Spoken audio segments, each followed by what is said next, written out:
ఇప్పుడు పన్నీర్ రోల్ కావాల్సిన curry prepare చేస్తున్నా. ఫస్ట్ ఆయిల్ వేసి జీలకర్ర వేసా, తర్వాత కొంచెం తాలింపు గింజలు ఆనియన్స్ వేసా, తర్వాత పచ్చిమిర్చి వేసుకున్నాను, తర్వాత క్యాప్సికమ్ వేసుకొని టమాటా వేసి కలిపేసిన, లాస్ట్లో కరివేపాకు వేసా, ఉప్పు పసుపు కారం వేసి బాగా కలుపుకోవాలి. మీకు కావాలంటే గరం మసాలా అవి కూడా వేసుకోవచ్చు. మా పిల్లలు తినరు కాబట్టి నేను వేసుకోలేదు. తర్వాత బాగా వేయించుకొని పక్కన పెట్టేసిన. తర్వాత పన్నీర్ ఆయిల్లో వేయించుకోవాలి.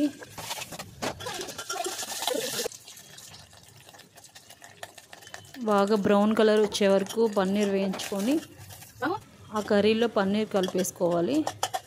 అంతే, పన్నీర్ కర్రీ రెడీ.